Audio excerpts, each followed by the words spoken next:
Hey, everybody. Welcome back to Yahoo Sports. I am Kevin Iole, and on Saturday, April 9th in Jacksonville, Florida, UFC 273. And it's going to be about 13 months since we saw this young man. The UFC's Bantamweight champion is back fighting the guy we saw him fight last time, Aljamain Sterling. How you doing, Aljo? I'm doing good. Excited to finally be back. And you're on what a card this is. Holy smokes. I mean, this is Hamza Chimaev just always gives me I can't wait to see him fight. And then Volkanovski versus the Korean Zombie, and yourself versus Petr Yan. Quite a card to be on. The last time the UFC was in Jacksonville, I'm sure you remember, that was an incredible card. So you guys have a lot of standard to live up to here. Yeah, we do. That card was really good, really fun. So it's gonna be nice to go out there and really deliver for the fans. And I think they're in for a treat because there's a lot of high profile names on there. A lot of title fights, number one contender fights. And I think there's going to be a lot of pieces being turned after this, so I'm excited to be a part of a historic event that could be really life-changing in terms of the careers of a lot of athletes. No doubt. Let's discuss, your health first of all. You injured your neck. You had a surgery. I know it's been in Vegas here, talked about a lot. Jack Eichel, the hockey player, had the surgery after you and Chris Weidman had done it, and that actually led to his trade from the Buffalo Sabres to the Vegas Golden Knights. Really? Your surgery. You were what, the second or third athlete to have that surgery in the UFC? Yeah. I know it was Tristan, I know Alan Joban, and Chris Weidman. So yeah, I'm the fourth. You were the fourth. Okay. How was it? And did you have, when you first came back, was there any trepidation, because your neck it's not like a hand or whatever, right? When you came back, was there any trepidation about getting back in there and doing what you do? I don't know. I don't think so. I mean, I was reassured in the very, very beginning from the doctor and just about the procedure as a whole. And for me, it was more about the quality of life over being able to be an athlete again, but he assured me that I could definitely come back and compete at a very, very high level. Alan Joban did it. Weidman did it. Tristan Connolly did it as well. Not that all the same doctors. Alan Joban and I had the same doctor. And the only time that I ever really had a scare was after my 3 to 6 month window when I recovered and I was fully training again.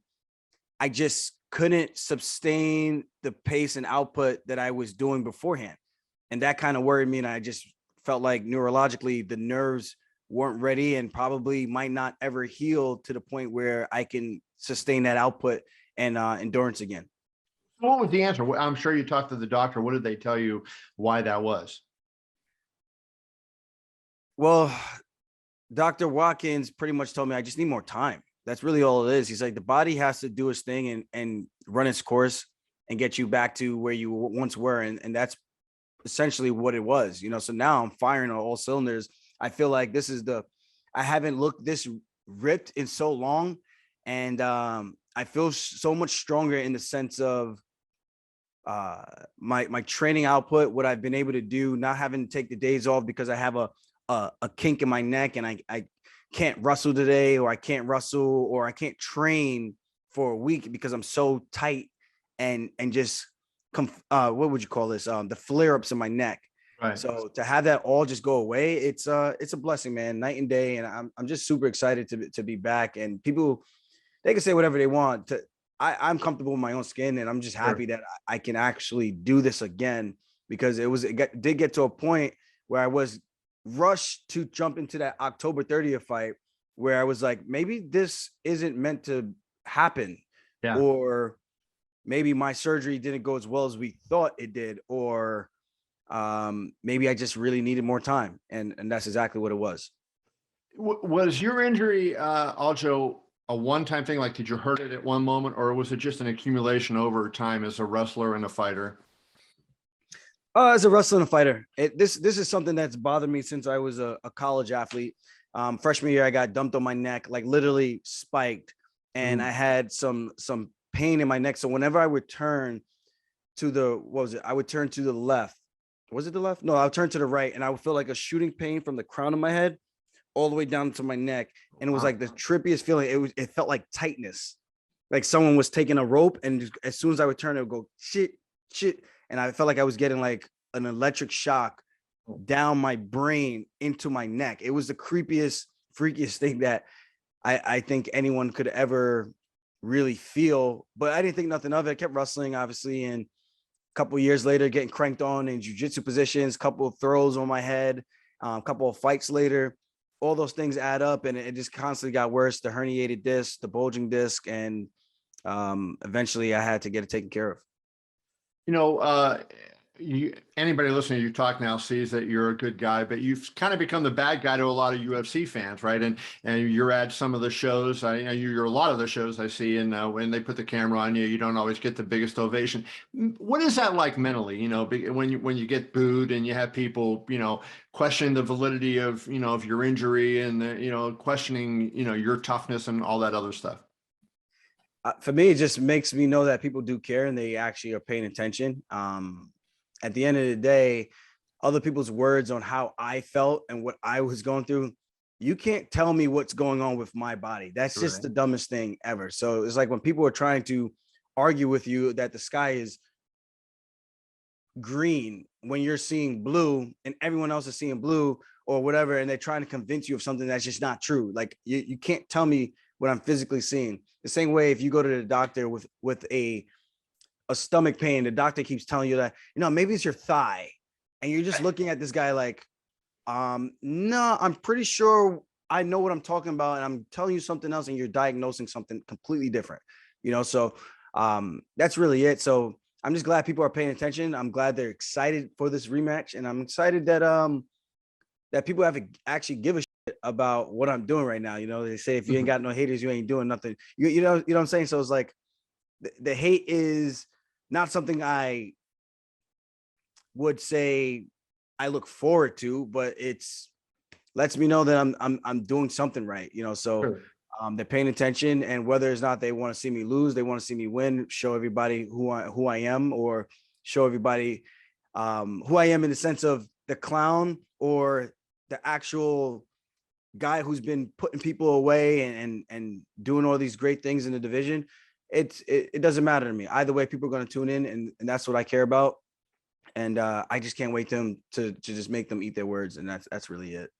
Yeah, I wonder, do you feel in your own mind, obviously anybody who knows you knows the injury was legitimate and everything, but because of the way the fight with Yan ended last time, where he threw a clearly illegal foul, you couldn't continue, you win the title that way. Do you feel like you need to validate it because it wasn't a clean cut win where the judges scored it for you, or you finished him, it was a foul, and it's rare that a title changes hands that way. So do you feel like there's a need for validation, on Saturday, the 9th? Let's put it this way. You follow the sport pretty religiously, you would say. Yep. So when I fought Sandhagen beating all the top guys that he beating Rafael Sunset, who was ranked number 3 at the time. Sandhagen was ranked 4th. I was ranked 2nd. Right. After just beating Pedro Munoz, who just knocked out Cody Garbrandt, who Pedro Munoz was ranked 4th and I was ranked 3rd. Yan wasn't even in the top 5 at the time. He got ranked in the top 5 after beating Uriah Faber and after beating Jimmy Rivera, who I had just beaten. He fights Jose Aldo for a vacant title. I mean, anyone with any type of rational logic can see that if we're going to go by the merit system, any other sport, when you're in a bracket, the best guys fight for the championship. The best guys compete for the championship, the playoffs, the Super Bowl, the Stanley Cup, all that. Why is it so different with the UFC? It makes no sense to me. So when people are dubbing me the uncrowned champ because of how I beat Sandhagen and the fact that we were the 2 highest credentialed athletes who had the best accolades, we should have been fighting for the vacant title, but these guys somehow end up fighting for a vacant title. So in my opinion, just based on that, I'm the champ. So my performance with Yan, I don't give a shit. That was an off night. And people could say whatever they want. Oh, he's doing MMA math. I'm like, it's not MMA math. This is just actual fact and stats. That's it. And if people don't believe me, they can go back and look when I fought. Look when Yan fought. After beating Jimmy Rivera, he beat him after I beat him. I had a 30-27 clean slate. He had 29-28. I haven't dropped a round. Then I go on and I fight Pedro Munoz. I beat him 30-27. Pretty one-sided. You know, Pedro got his licks in, but pretty one-sided. I don't know what else I need to do. You know what I mean? Right. So validation from the fans, I don't, for me personally, I feel like I did what I need to do. I feel like I was the undisputed champ at that time. And people could say, well, you didn't actually fight for the belt. Okay. That's because the UFC does things the way that they want to do it. But if we're going by the merit system, logically, that belt should have been for the vacant title. And these guys who were in a popularity contest were thrown into the mix and got to fight for a title when they were both lower ranked than the two of us. It doesn't make any sense. Again, the UFC does whatever they want to do. It's their promotion. I can't tell them how to promote. I can't tell them who to put where and who to do this. They're here to entertain and make money as much as they can in a short amount of time. And that's their prerogative. They can do all that they want. But I don't feel any need that I need to validate anything. If anything, I feel Yan needs to validate that he's who he claims to be.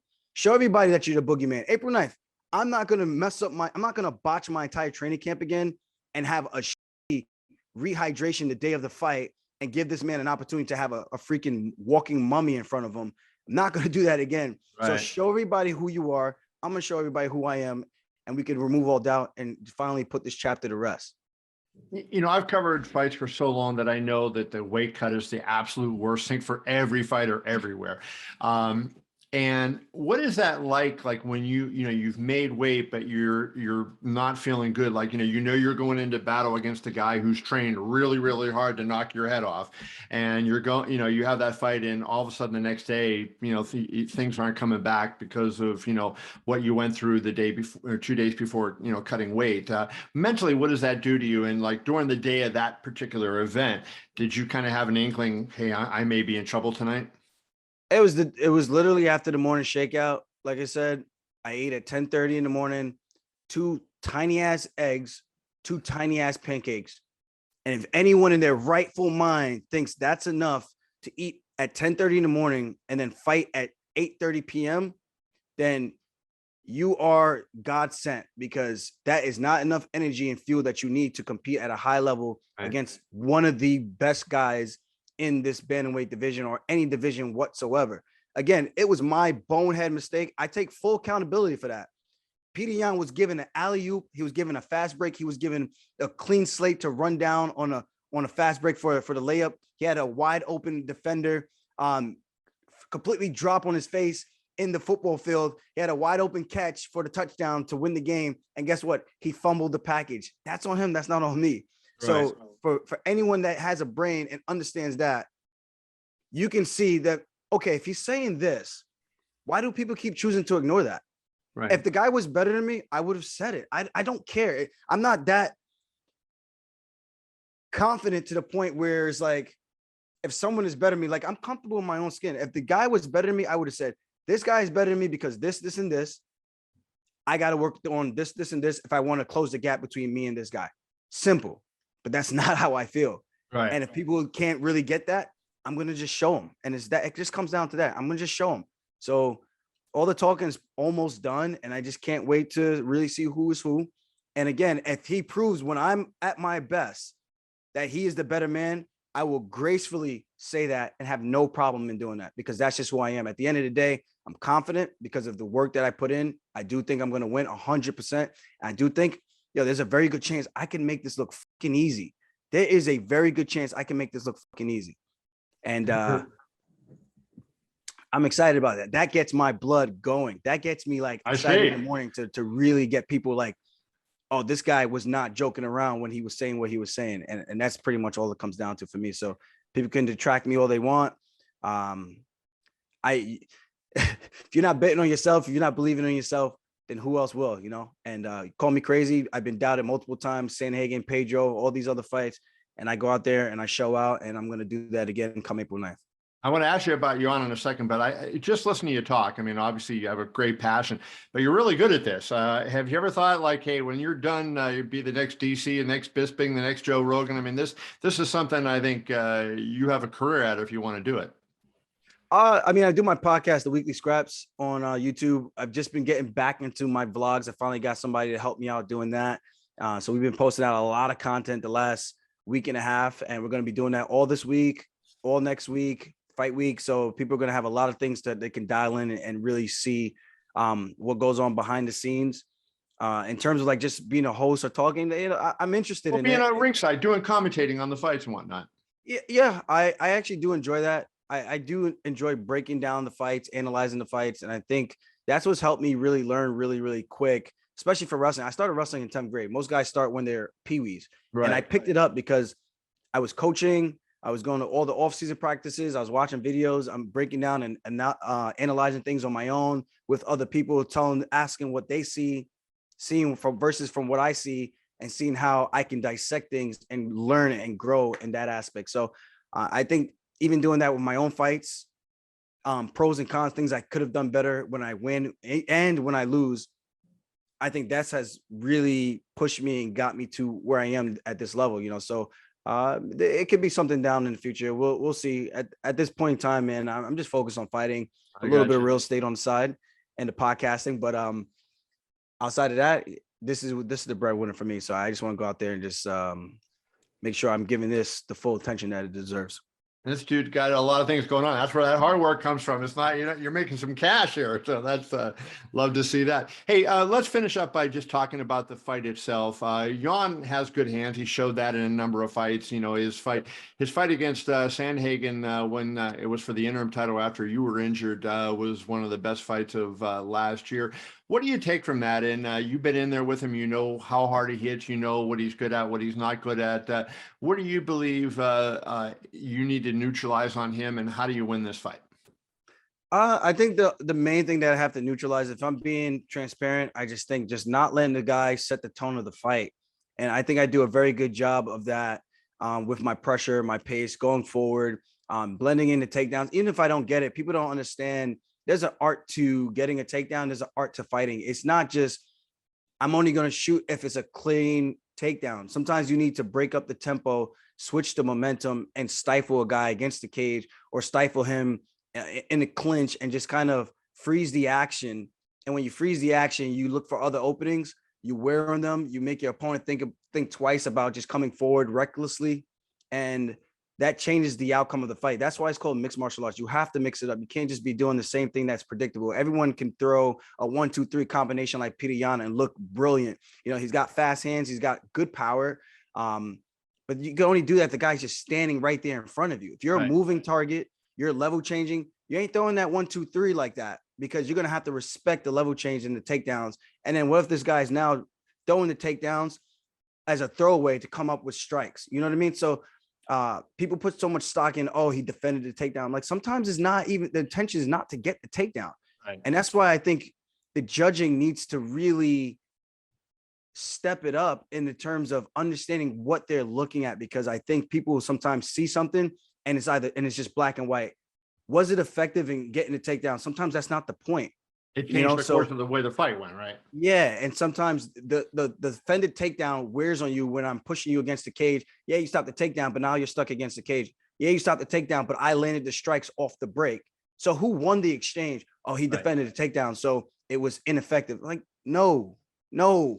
It's an entire picture of what's going on in each round by round action of the fight. And I think that's what I get the most in terms of the way I break fights down and the way I fight myself, So people could, like I said, people could think what they want, but I like to think I'm one of the smarter guys out there in this division and in this entire sport. And that's not being cocky whatsoever. I just think I really do the homework and I really understand what the hell I'm looking at. And people could correct me if I'm wrong. And I'm up to debate anybody on any of these situations, and we could go tit for tat and see who knows their shit better. Say this, anybody who listened to you talk for the last 15 minutes or so would say you're one of the smarter guys out there. Also one of the best fighters in the world, Aljamain Sterling on April 9th, UFC 273 in Jacksonville. Good luck against Petr Yan. Thank you, my friend. Thanks for having me.